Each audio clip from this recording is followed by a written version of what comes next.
আসসালামু আলাইকুম সম্মানিত ভিউয়ার ও প্রিয় শিক্ষার্থীরা, আপনারা কেমন আছেন? আমার নবম দশম শ্রেণী গণিত ক্লাসে সবাইকে স্বাগতম। চাঁদপুর অনলাইন স্কুলের পক্ষ থেকে আপনাদেরকে শুভেচ্ছা ও অভিনন্দন।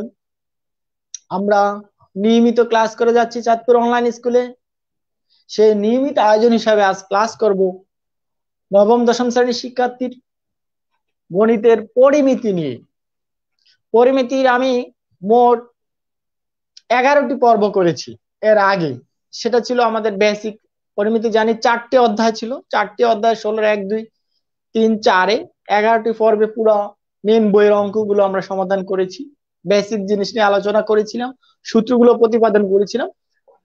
আজ আমি শুরু করতেছি কি এই অধ্যায়ের এমসিকিউ, সৃজনশীল এমসিকিউ পার্টে। পরে ধারাবাহিকভাবে এমসিকিউর পরে আবার সৃজনশীল প্রশ্নে আসবো ইনশাআল্লাহ। আজ এমসিকিউ পার্ট 1 নিয়ে আলোচনা করব। প্রিয় শিক্ষার্থী অথবা সম্মানিত ভিউয়ার, এই মুহূর্তে আমার সাথে যুক্ত হয়েছেন। আমার বোর্ডের লেখা এবং সাউন্ড স্পষ্ট কিনা, আমি একটা নতুন মাধ্যমে আজকে লাইভে আসলাম স্ট্রিমিয়ার দিয়ে, ঠিক আছে কিনা একটু কমেন্ট করে জানাতে পারেন। আর সম্মানিত ভিউয়ার বা অভিভাবক কেউ থাকলে অবশ্যই এই ক্লাসটি আপনার টাইমলাইনে শেয়ার করে দিবেন, যাতে আপনাদের শুভাকাঙ্ক্ষীরা ক্লাসটি দেখতে পায়। শুভাকাঙ্ক্ষী কেউ যদি স্টুডেন্ট থেকে থাকে তাহলে ওদেরকে দেখার সুযোগ করে দিবেন।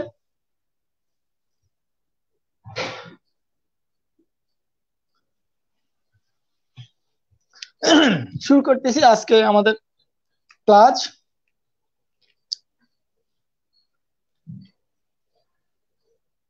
এক নম্বরে বলা আছে একটি ট্রাপিজিয়ামের সমান্তরাল বাহুদ্বয় 32 মিটার ও 64 মিটার এবং এর ক্ষেত্রফল 768 বর্গমিটার হলে সমান্তরাল বাহুদ্বয়ের মধ্যবর্তী দূরত্ব কত? আমরা একটা ট্রাপিজিয়ামের একটা চিত্র আঁকি, তাহলে বোঝা যাবে মোটামুটি।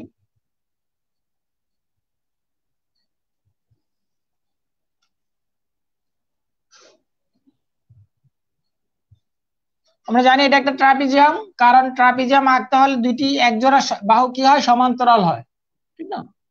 তাহলে এখানে একটা ট্রাপিজিয়াম, এর দুইটা বাহুর দৈর্ঘ্য দেওয়া আছে। সমান্তরাল বাহু এটা দেওয়া আছে 32 আর এটা হলো 64। এখন বলা আছে আর এই ট্রাপিজিয়ামের ক্ষেত্রফলটা দেওয়া আছে। এর ক্ষেত্রফল দেওয়া আছে, ক্ষেত্রফল দেওয়া আছে 768 বর্গ মিটার। এই তথ্যগুলো আছে। আমরা ট্রাপিজিয়ামের সমান্তরাল বাহুদ্বয়ের দূরত্ব বের করব, মানে এটা বের করব। এখান থেকে এই বাহুর দূরত্ব কত, ঠিক আছে, এটা আমরা বের করব, সমান্তরাল বাহুদ্বয়ের দূরত্ব। তো আমরা জানি ট্রাপিজিয়ামের ক্ষেত্রফলের সূত্রটা আমাদের জানা আছে, ঠিক না? কি, হাফ ইন্টু সমান্তরাল বাহুদ্বয়ের যোগফল ইন্টু উচ্চতা। তো আমরা লিখি সুতরাং ট্রাপিজিয়ামের ক্ষেত্রফল, তাহলে সেখান থেকে একটু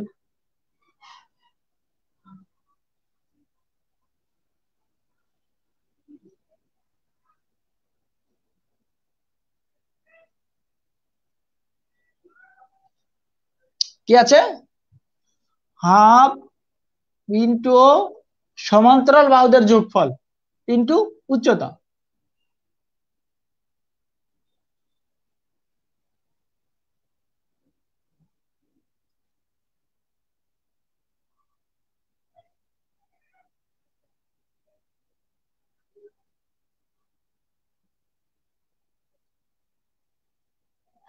উচ্চতা আমরা ধরি, উচ্চতাটা এইচ ধরে নেই, ঠিক আছে? তাহলে এখানে আমরা একটু কাজ করি। ক্ষেত্রফলটা কি হচ্ছে, এই ট্রাপিজিয়ামের ক্ষেত্রফল দেওয়া আছে 768 আর এখানে হাফ সমান্তরাল বাহুদের যোগফল একটা হলো 32 প্লাস 64 আর উচ্চতাটা কত আছে এইচ। এটা আমরা উচ্চতাটা বের করব, ঠিক আছে? এবার দেখো এটা 2 বজ্রগুণন হলে 768 ইন্টু 2 আর এখানে যোগ করলাম 4 আর 2 6 আর 6 3 9, ঠিক আছে? 4 দিয়ে 6 9, এই হলো আমাদের কি হলো ইন্টু এইচ। এবার এইচ এর মানটা বের করব। সুতরাং এইচ সমান সমান কি হবে, তাহলে এটা উপরে যাবে আর এটা 96 নিচে যাবে না, এইচ এর সাথে 96 আছে, 768 ইন্টু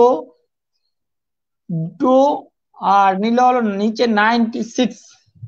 আমরা ক্যালকুলেশন করে দেই, কোন ধরনের কাটাকাটি আমরা ক্যালকুলেটর ব্যবহার করার সুযোগ আছে, তাহলে কোন ধরনের কাটাকাটি আমাদের দরকার নাই, ক্যালকুলেটর ব্যবহার করব। 768 ইন্টু 2 ভাগ 96 পেয়ে গেলাম, মান হলো 16। তাহলে এটা কি আছে, মিটার আছে, 16 মিটার। তাহলে আমরা পেয়ে গেলাম এই ট্রাপিজিয়ামের উচ্চতা 16 মিটার। ঠিক আছে, একটা ছোটখাটো একটা সমস্যা, একসময় আমাদের এটা 3-4 মার্কের অঙ্ক ছিল, এখন আমরা এমসিকিউ তে এটা 1 মার্ক হয়ে গেছে। আবার ক নম্বরে যদি এই প্রশ্নটা আসে তখন এটা 2 মার্ক থাকবে। ঠিক আছে, বুঝা যাচ্ছে? আচ্ছা, এবার আসি আমরা পরের একটা এমসিকিউ নিয়ে। পরেরটাও আমাদের দেখা যাচ্ছে চিত্র দেওয়া আছে।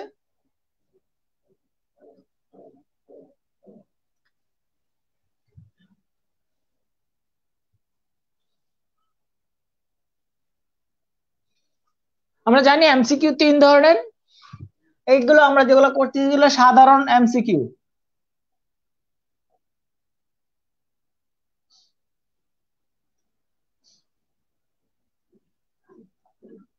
এগুলা কি করতেছি, সাধারণ এমসিকিউ করতেছি।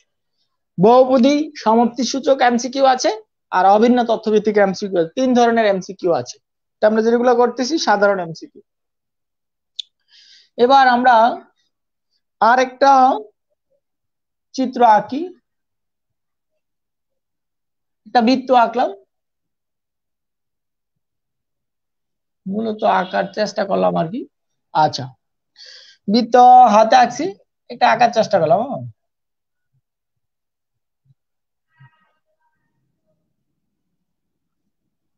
একটা আয়তক্ষেত্র এখানে,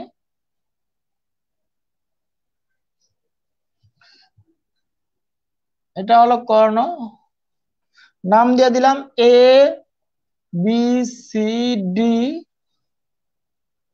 আর এটা হলো ও কেন্দ্র। এখন চিত্রে বলা আছে গারচিতে ও কেন্দ্র বিশিষ্ট এবিসিডি আয়তক্ষেত্র, যার এখানে তথ্য আছে এবি সমান সমান 8 সেন্টিমিটার,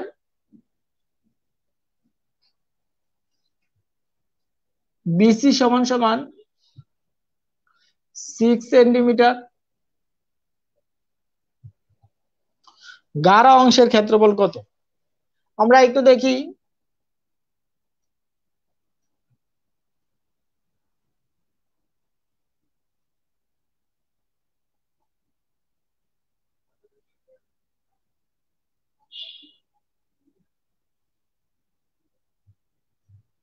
মানে গাঢ় অংশের ক্ষেত্রফল মানে এই বৃত্তের আয়তক্ষেত্র ছাড়া বাকি অংশের ক্ষেত্রফল। আমার প্রশ্নটা বলছে কি, গাঢ় অংশের ক্ষেত্রফল কত, গাঢ় অংশের ক্ষেত্রফল কত, এটা বের করতে হবে। তো আমাদের এখানে এই গাঢ় অংশটা হলো কি, এই বৃত্তের ক্ষেত্রফল থেকে যদি আয়তক্ষেত্রের ক্ষেত্রফলটা বাদ দিয়ে দিই তাহলে সে অংশটা হবে ক্ষেত্রফল। এখন কথা হলো আমাদের বৃত্তের ক্ষেত্রফলের জন্য বের করতে হলে আমাদের কি দরকার আছে, আমাদের দরকার আছে ব্যাসার্ধ। ব্যাসার্ধ কি আমাদের আছে, ব্যাসার্ধ আমাদের নেই। তার মানে আমরা এই এসি বার করলে আমরা ব্যাসার্ধ, এসি হলো ব্যাস, এসি বার করলে আমরা কি পাবো, ব্যাসার্ধ পাবো। তাহলে এখানে পিথাগোরাস দিয়ে এসি সমান সমান কত হবে, বা আয়তক্ষেত্রে কর্ণের দৈর্ঘ্য সূত্র রুট ওভার দৈর্ঘ্য স্কয়ার প্লাস প্রস্থ স্কয়ার, তাহলে এসি সমান সমান কি হবে, AB square plus root over AB square plus BC square. এখন এটা মান বসা দেই, একটা হলো 8 স্কয়ার প্লাস 6 স্কয়ার, 64 প্লাস 36 কত হলো রুট ওভার 100 ইকুয়াল টু কত 10। মানে এসি পেয়ে গেলাম 10, তাহলে ব্যাসার্ধ কত ও এ, সুতরাং ও এ কত হবে ওই হবে 5 সেন্টিমিটার, কারণ ব্যাসার্ধ ব্যাসের অর্ধেক। এবার আমরা আসি বৃত্তের ক্ষেত্রফল। আয়তক্ষেত্রের ক্ষেত্রফল আর বৃত্তের ক্ষেত্রফল একটু আগে বৃত্তের ক্ষেত্রফল বলি।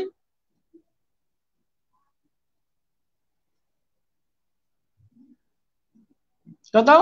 পাই আর স্কয়ার বর্গ একক, মানে পাই 3.1416 ইন্টু আর কত 5 স্কয়ার 25 বর্গ একক, তাহলে 25 আর 3.1416 কত হয়?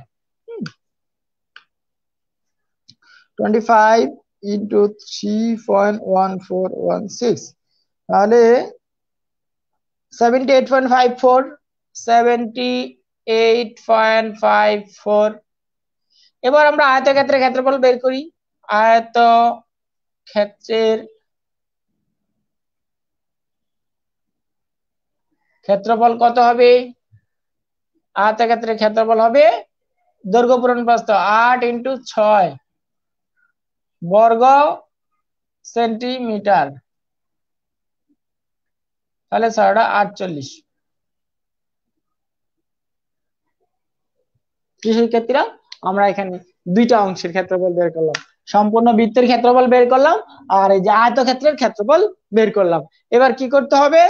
এবার আমাদের বিয়োগ করে দিতে হবে কত থেকে কত, তাহলে 11। সুতরাং 11 অংশের ক্ষেত্রফল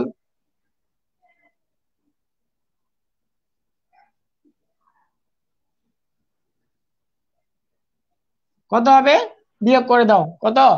78.54 মাইনাস 48, মাইনাস 48, 30.54, 30.54 এত বর্গ সেন্টিমিটার। তাহলে পেয়ে গেলাম 11 অংশের ক্ষেত্রফল। একটু বড় হচ্ছে, ঠিক না? দেখো আমাদের সবগুলো এমসিকিউ কিন্তু একরকম সময় নিবে না, এটা যেমন একটু বেশি সময় নিয়েছে, কিছু এমসিকিউ মাত্র 10 সেকেন্ড সময় লাগবে। এবার দেখো আমরা আরেকটা এমসিকিউ নিয়ে আলোচনা করব। একটি সমদ্বিবাহু ত্রিভুজের পরিসীমা কত? 16 মিটার, 16 সেন্টিমিটার, এর ভূমি কত? 6 সেন্টিমিটার, উচ্চতা কত?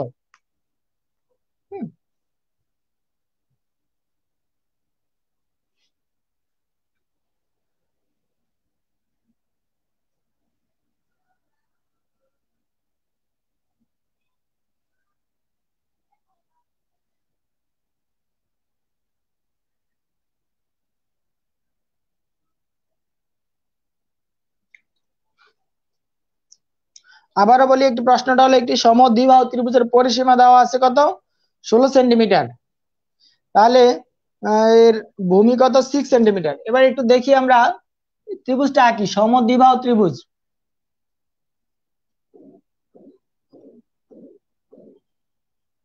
সমদ্বিবাহু ত্রিভুজের পরিসীমা দেওয়া আছে আর ভূমি কত আছে? ভূমি দেওয়া আছে 6 সেন্টিমিটার। তাহলে দুই বাহুর দৈর্ঘ্য 16 থেকে 6 বাদ দিলে কত থাকবে? 10 সেন্টিমিটার, ঠিক না?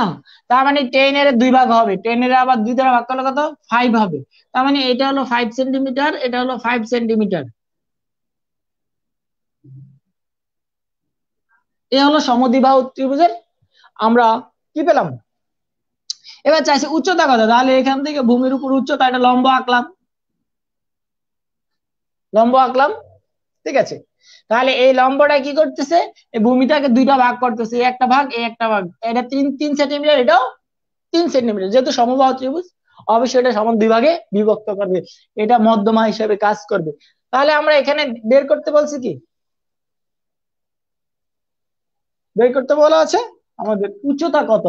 তাহলে এখান থেকে যদি আমরা উচ্চতা, এই অংশ যদি এটা আমরা এ বি সি আর এটা ডি দেই, তাহলে এ বি ডি ত্রিভুজের অতিভুজ দিয়ে আমরা পিথাগোরাস দিয়ে আমরা উচ্চতাটা বের করতে পারি।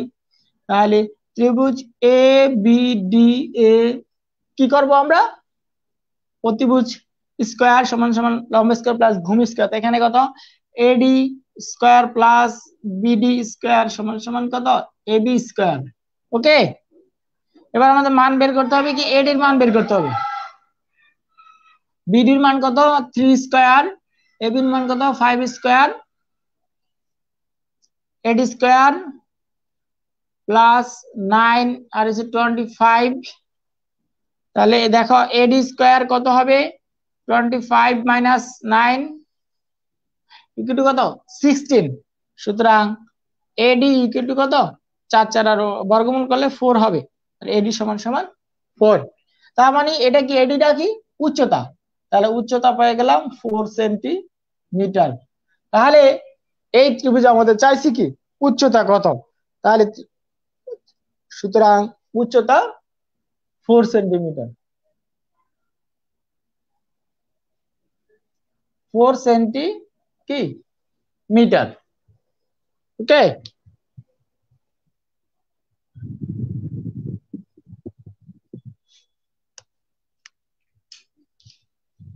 উচ্চতা কত 4 সেন্টিমিটার পেয়ে গেলাম। এবার আমরা যাচ্ছি এর পরের আরেকটা এমসিকিউ তে।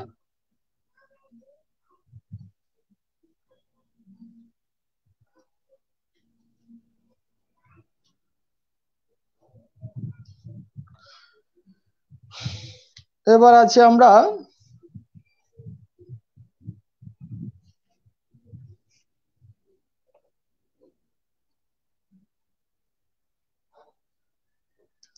একটি বর্গের পরিসীমা 16 মিটার, এর কর্ণের দৈর্ঘ্য কত।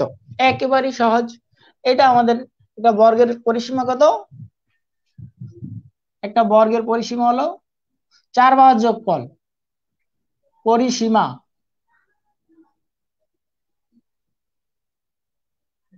16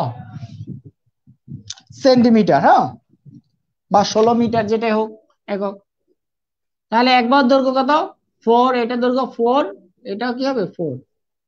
4 বাহুর দৈর্ঘ্য 4 দ্বারা ভাগ করে দিব, 16 কে 4 দ্বারা ভাগ করলে 4 হয়। এখন বলছে আমাদের এর কর্ণের দৈর্ঘ্য কত। বর্গের ক্ষেত্রে কর্ণের দৈর্ঘ্য সূত্র আছে কি √2 ইন্টু এ, এ কি বাহুর দৈর্ঘ্য, √2 ইন্টু বাহুর দৈর্ঘ্য।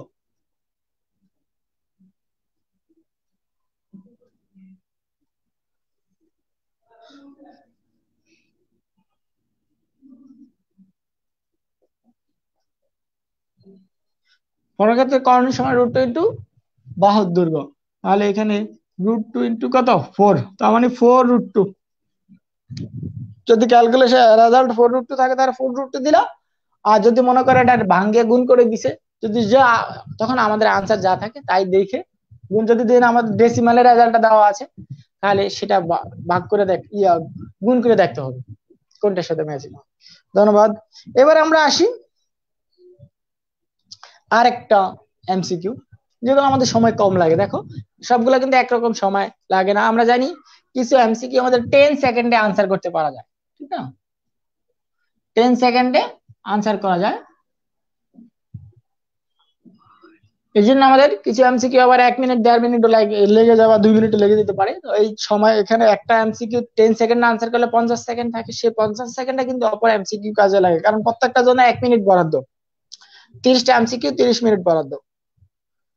এবার দেখো বলা আছে একটি ঘনকের সম্পূর্ণ পৃষ্ঠের ক্ষেত্রফল 96 বর্গ মিটার হলে পৃষ্ঠতলের কর্ণের দৈর্ঘ্য কত। এবার আসি ঘনক, ঘনক কাকে বলে মনে আছে,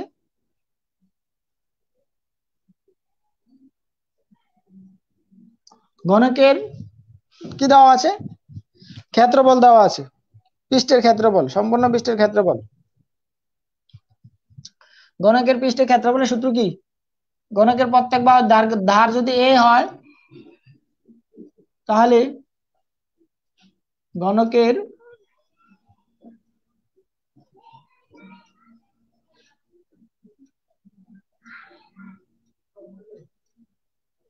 ক্ষেত্রফল কত হবে 6a স্কয়ার,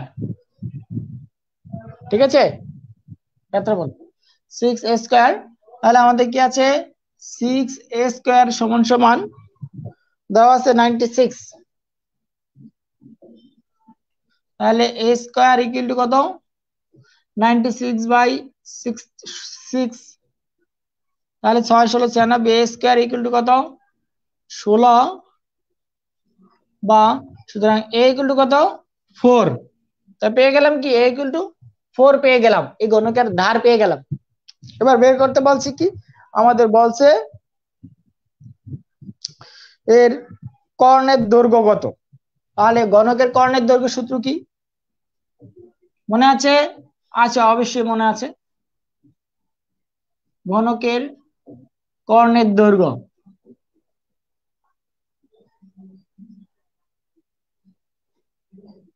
সমান সমান √3 ইন্টু বাহুর দৈর্ঘ্য, ঠিক না? এখানে এ যেহেতু দিছি, তাহলে বাহুর দৈর্ঘ্য হলো এ, তাহলে এখানে আমাদের √3 ইন্টু এ কত 4, তাহলে রেজাল্ট 4√3, অথবা 4 দ্বারা √3 গুণ করলে যে মানটা হয় সেই মানটাই হবে, ঠিক না?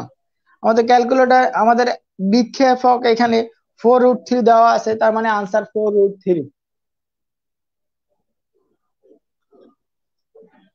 সম্মানিত ভিউয়ার, আপনারা যারা আমার সাথে যুক্ত আছেন, আমি দেখতে পাচ্ছি কয়েকজন যুক্ত আছেন, আপনাদেরকে ধন্যবাদ।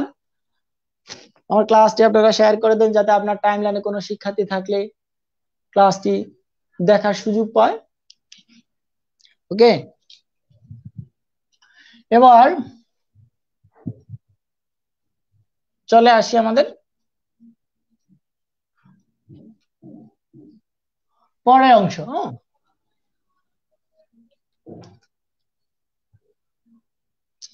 একটি সমবাহু ত্রিভুজের ক্ষেত্রফল 4√3 হলে 4√3 বর্গমিটার হলে এর বাহুর দৈর্ঘ্য কত? এবার আসি আরেকটা মজার তথ্য নিয়ে। সমবাহু ত্রিভুজের ক্ষেত্রফল,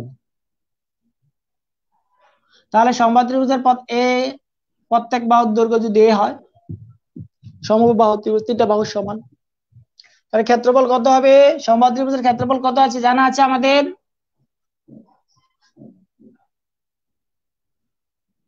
√3a/4, ঠিক আছে?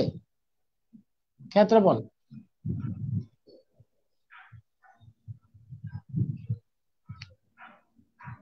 সমবাহু ত্রিভুজের ক্ষেত্রফল √3a²/4।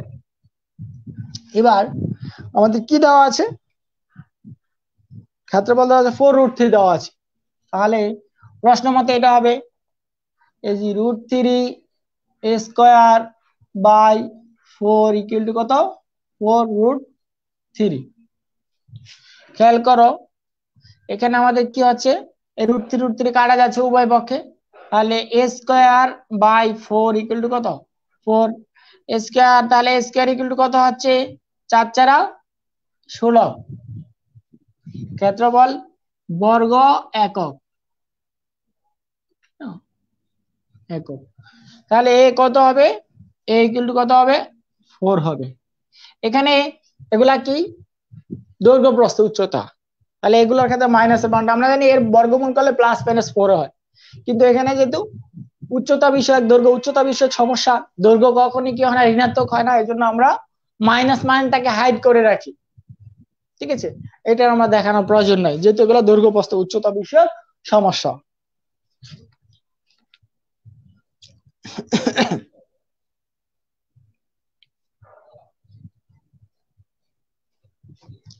এবার আমরা একটু আসি, একটা বর্গের পরিসীমা দেওয়া আছে, a/2 এককের ক্ষেত্রফল কত?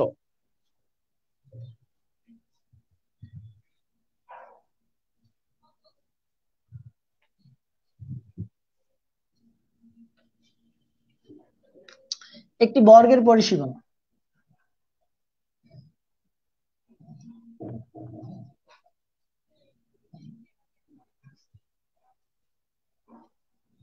একটি বর্গের পরিসীমা দেওয়া আছে a/2 একক, এটা আমাদের তথ্য। এখন বলছে এর সে বর্গের ক্ষেত্রফল কত, তাহলে একটা বর্গের কি আছে? 4 বাহুর যোগফল a/2, তাহলে বর্গের এক বাহুর দৈর্ঘ্য কত?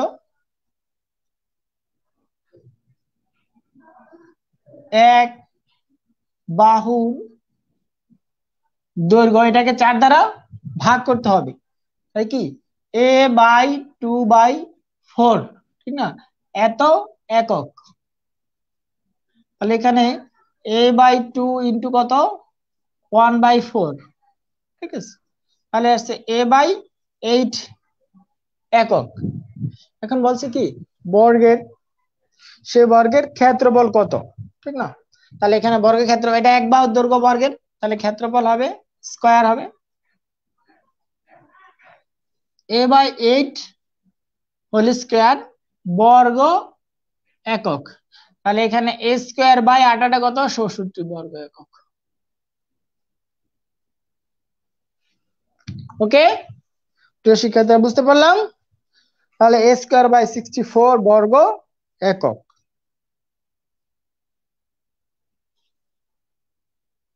ঠিক আছে, তাহলে বুঝতে পারলাম আমাদের গণিতের ব্যাপার তো। অবশ্যই ক্যালকুলেটর খাতা নিয়ে আমার সাথে যুক্ত হয়েছো। এই ক্লাসটি যদি পরে কেউ লাইভে যুক্ত হয়ে থাকো, প্রথম থেকে আবার দেখো। অবশ্যই গণিত ক্যালকুলেটর খাতা এগুলো প্র্যাকটিস ছাড়া বিকল্প কোনো পথ নেই, দেখলে কোনো লাভ হবে না। আমার সাথে যদি ক্লাসটি দেখো তাহলে কোনো লাভ হবে না, তুমি নিজে নিজে অনুশীলন করতে হবে, তাহলে তুমি ভালো করতে পারবে। ঠিক আছে, তাহলে আজ আমরা এখানে শেষ করলাম। আবার আসতেছি আগামীকাল ইনশাআল্লাহ এই পার্ট 2 নিয়ে এমসিকিউ। আমার সাথে থাকবা আশা করি। খুদা হাফেজ।